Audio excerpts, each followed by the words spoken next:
Welcome on in and a happy Thursday to you here on Sports Memo Today. Happy to be with you. I'm your host, Dan Alexander, and we got my usual guys joining me here again. Matt Joseph's going to be right at the top. We're going to talk a little college football, a little FCS, because when Mid-Major Matt is on the show, you know we're going deep down the board. He's got an NFL play for you. He has also got, again, one of those FCS plays. And then my guy, Eric Pauly. No teasers today. We got a two-pack of NFL sides for you coming up from my man EP, who has just been cashing week after week. It's been quite the little run of profitable weekends you've had if you've been riding with my guy, Eric Pauly. So you see to the side of me, $1 pass special. And whenever you see $1, I'm sure your ears and eyes perk up. What could that be about? Well, our first guest, if you head on over and check out Bet On It, this edition, the NFL Bet On It edition this week, he was doing a little pinch hitting, and he hit it out of the park. Matt Josephs joining the show with us here. Matt, it was great seeing you on Bet On It, and they dropped this great offer that we have for people where if they want to try out my guy, Mid-Major Matt, it's pretty darn nice that they can do it for just $1. Was $29, just $1. So, number one, terrific job on Bet On It. Number two, sorry your reward was having to come on air with me. How's it going, man? Doing well. They had about, 15 people ahead of me and said, well, you know what? I mean, maybe we'll give Matt a chance. He kind of does props occasionally. So, yeah, it was a fun show to be on, and certainly take a shot for $1. I could be awesome. I could be bad. We'll see, but it's only $1 to give it a shot. Yeah, Matt, don't sell yourself short, man. I mean, it only took an emergency eye surgery for Andy Lang and a flu from Tony Mejia for him to finally call my man Mid-Major Matt out of the bullpen. Well, if you haven't been riding with Mid-Major Matt in college football especially, you've just been doing yourself a disservice. The guy knows his stuff, and you, Matt, love going deep down the board. That's why I love when we have you on here. The rotation numbers start getting into the 5 and 6 digits when we start talking about some of the plays that Matt brings for us here. And in true Mid-Major Matt form, we want to talk FCS playoffs here today. Friday night, it's Samford and North Dakota State University. You can also use some of your time to bash Carson Wentz if you would like. I won't stop you. But as far as this game goes, how are you going to be betting it? Well, yeah, now we're down to 8 in the FCS playoffs and 3 games on Friday night, which is fantastic because there's some good football being played. Obviously, I'm in the Virginia area. William & Mary is in action on Friday night. But, of course, whenever you're talking FCS playoffs, you're naturally talking about the Dakotas, South Dakota State, North Dakota State. As you mentioned, this matchup is North Dakota State and Samford. And I'm looking at the under here, and it's always going to be a bit of a tough bet to kind of take a look at here because you look at these schools and, man, Samford's really good offensively. North Dakota State's really good offensively, but they do it in different ways. North Dakota State is a heavy ground-based group, and they're without their fullback for the rest of the season, who is a guy that they rely on quite a bit. North Dakota State, one of the slowest paced teams in the FCS. I expect them to do a lot of the heavy lifting when it comes to this total. Their defense is not allowed over 200 yards passing all season long in the FCS. Now, I'll qualify that by saying they haven't played a team that throws it as well as Samford does, but the Bulldogs making the road trip out to North Dakota State. Their starting quarterback barely played in the last game. He's not 100%. And their backup, the unfortunate thing is he looked really good against Southeast Louisiana. Now North Dakota State has some film on how to slow him down. They've got a fantastic defense. So this game kind of reeks of a 38-17 type of thing, maybe like a 41-20 type of thing. I like the under here. You can get it 61.5. Make sure to shop around because there's a couple 61s out there, but several books have 61.5. So give me under 61.5 between Samford and North Dakota State. Looking at the under between the Bulldogs and the Bison. A little Friday night action for you there. Let's pivot on over to the NFL here because I feel like Matt, and we know from being Eagles fans and, of course, paying attention to these NFC teams week in and week out, odds makers all year long have tried telling the public and especially the fans of the Minnesota Vikings that they don't really believe in this 10-2 Vikings team. I don't know if it was ever so boldly of a statement as having the 5-7 Lions as favorites against the Vikings, but that's for another show. We can debate that on your radio show. You don't care about what happens between the side, between who's favorite. You don't even care about what happens after the first half in this one because you have a prop play for the folks involving some of those first half points. What are you eyeing in this Lions and Vikings matchup? Yeah, quite often when you look at the first half props, especially the team totals, you want to find the ones that are around the key number and specifically under the key number of 14 and a half, 17 and a half. If you're looking lower, 10 and a half, things like that. And we're getting a great situation here with the Detroit Lions, whose offense is incredibly hot right now. And they have one of the biggest dichotomies when it comes to home first halves and road first halves. At home, they are averaging over 17 points per first half. They are just an incredibly hot offense right now. Scored 23 in the first half of their last game. They're averaging 18 in the first half of their last 3 games combined. While they're home this weekend, they get a Minnesota Vikings team that's hovering around that 13 number when it comes to defensive points allowed on the road in the first half.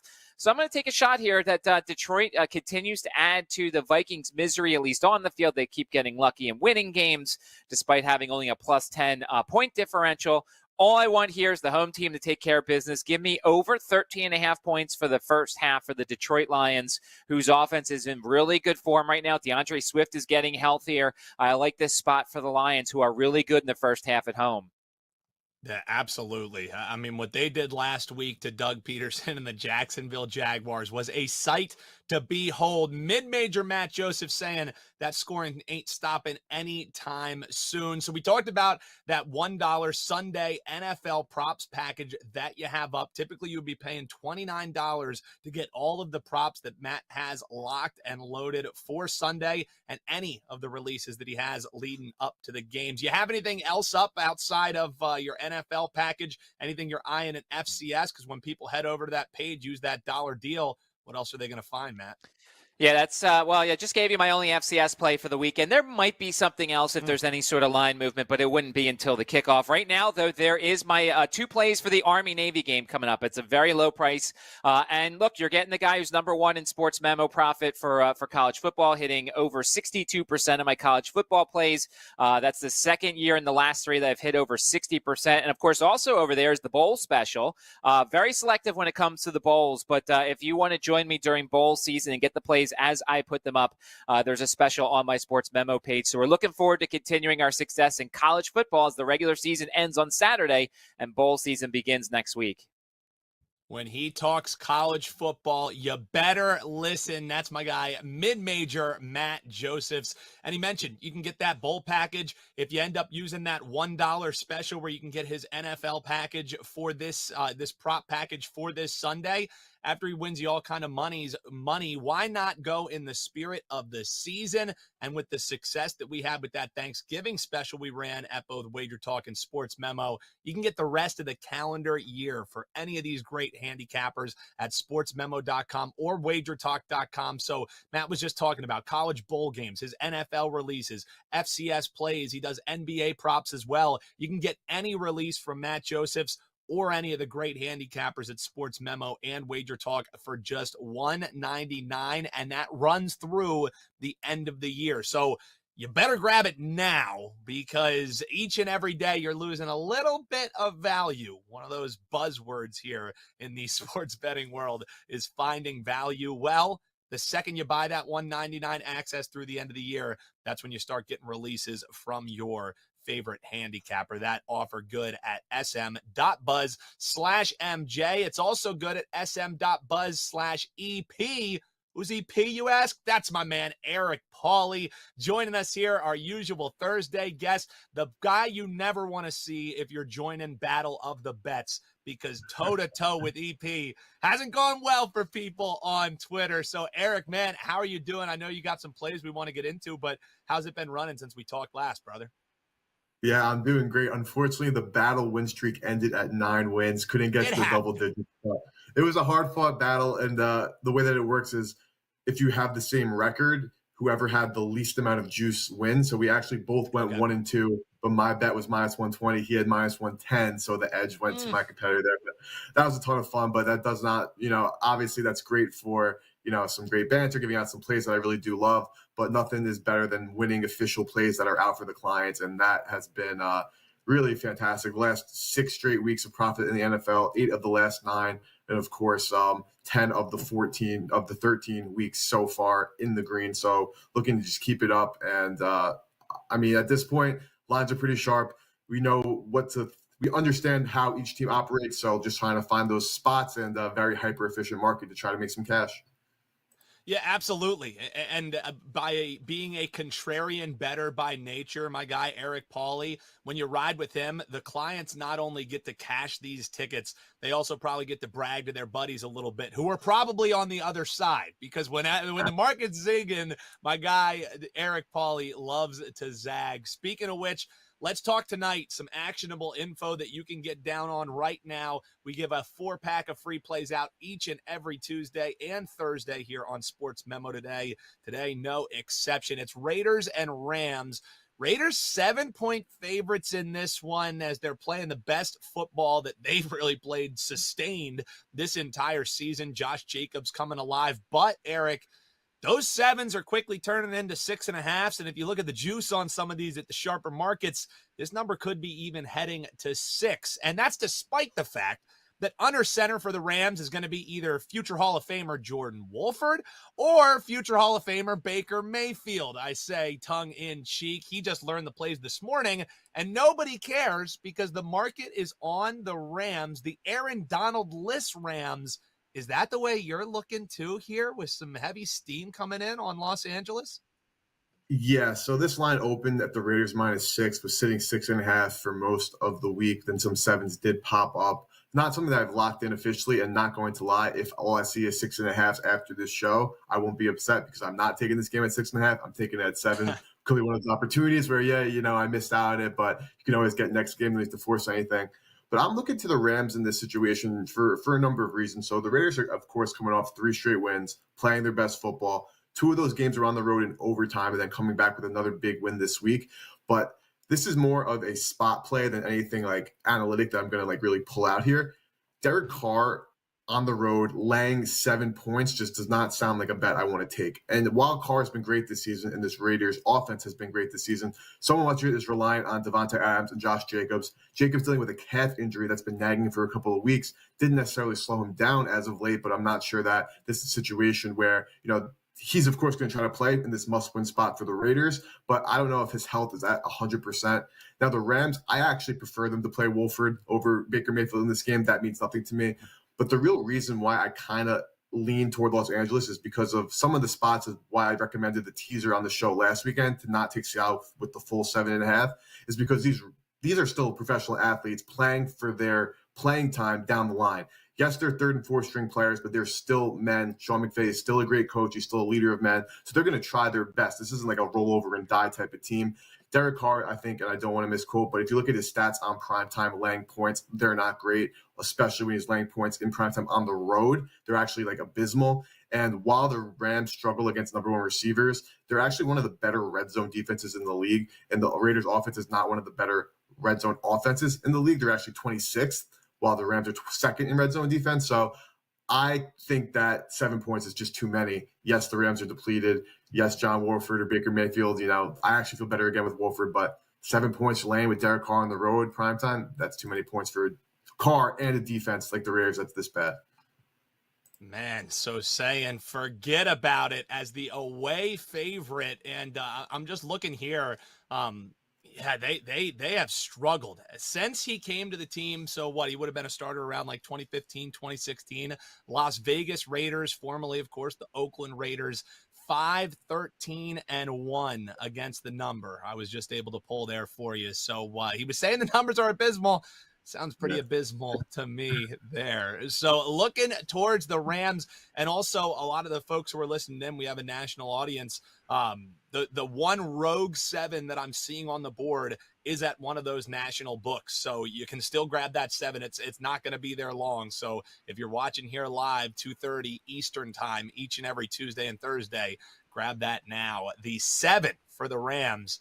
Man, that's a hold your nose kind of play right there. And I think you're coming with another one because let's look at this Titans-Jags game. Titans, they're coming off a throttling at the hands of my Philadelphia Eagles, 35-10. and EP, it wasn't even that close. I mean, you could argue they might be a little rested since the starters were out by the third quarter in that one, but now they're facing this Jags team. They're coming off. There's been a lot of bad Jags losses the past few years to choose from. This is one of the worst they're coming off of. They get killed by the Lions. Now Trevor Lawrence still has that Q next to his name, questionable with a toe injury. Titans the 4-point favorite in the prime bounce back spot for both of these teams. Really, which way are you going? Yeah, so I'm leaning toward the Jacksonville Jaguars in this matchup. So in the Trevor Lawrence, the big toe injury reports, I have a good feeling that he will be playing in this football game. And even with the market, sitting at 4, and obviously I don't want to jump to those conclusions in front of the betting market, I expect this to creep down closer to 3, 2.5 actually as the game gets closer to kickoff. Now, I've said it on the show before, I'm a huge fan of Mike Vrabel and what he's able to do. But something that got really exposed last weekend was Philadelphia Eagles knew that Mike Vrabel's defense was going to be prepared to stop the run. So what do? They threw the football. Now this Jacksonville Jaguars offense with Lawrence in the mix, they're going to be able to move the football on this Tennessee Titans team that's going to be missing their best pass rusher into Nico Autry, their number 1 cornerback in Christian Fulton, their number 1 coverage linebacker in David Long. Like, this injury report on Tennessee's side goes so far down. Like, they're one of the most injured, if not the most injured team in the NFL. Yes, Vrabel's been able to pick up the pieces and, make something of this team with the makeshift team. Again, it's absolutely incredible.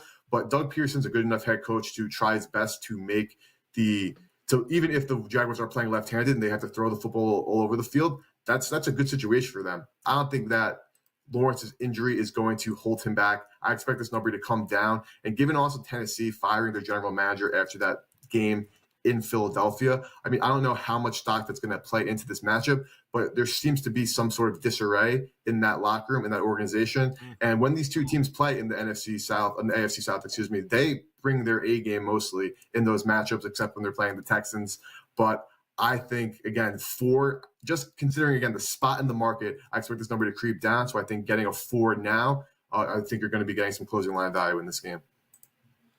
Yeah, and how much of having that 4 sitting up there, EP, has to do with the fact that maybe they're guarding against this Trevor Lawrence news. If Trevor Lawrence is back in, does that dip below a field goal? I just don't know how much he's really worth to that line. It's got to be at least a point putting it back on the key number of 3, you would think, right? Certainly. And also another big injury, Treylon Burks, a concussion. He's expected certainly to be out. He had that big hit. The normal average of players who are coming off a concussion with the new protocols are out 9 days, meaning it would be very rough, it would be a long shot for him to play. That's their number 1 outside receiving threat. As we saw last week, and the Jaguars, of course, aren't great at getting pressure and whatnot. But I think 4 between these two teams is too many in this divisional game, in a must-win game for Jacksonville. Yeah, and you wonder how hard my guy Eric Pauly works. He's giving you the average day coming back off of concussions. This guy's doing the research, putting in the work to cash the tickets for you. EP, if they head on over to your page, take advantage of that access through the end of the year, through December 31st for just $199. What kind of stuff do you have loaded, and what can they expect from you as a capper? Already have 1 play for Sunday locked and loaded. And as always, like I do, because I just love doing this for everybody, I don't want anybody to miss anything. Not just want to sell the 5%. It's like, take it all. They're all actionable. They're all winners. And I've been having a great season. So every NFL pick that is on my Sunday card will be in one spot, one-stop shopping. Go and get that. Love to see it. That's my man, Eric Pauly, again, sm.buzz/EP. To recap, he likes the Rams plus the 7. He likes the Jags plus the 4. You can still get both those numbers, but those 7s are going quickly for that Thursday night football game tonight. If you missed out, Matt Joseph's joining the show earlier. He likes Samford and NDSU, that's North Dakota State University, under the 61 points, and he's going over the team total in the first half. That's for the Lions and the Vikings, taking the Lions under that key number of 14, taking that over 13.5. If you enjoyed the show, all we ask you to do, other than check out these guys' pages at sportsmemo.com, just hit that like button, hit that subscribe button so you never miss a show here on Sports Memo TV or Wager Talk TV. Continue subscribing and tell people about the work we're doing over here. And we appreciate you tuning in. For Matt Josephs, for Eric Pauly, I'm Dan Alexander, and we will be back Tuesday right here on Sports Memo Today.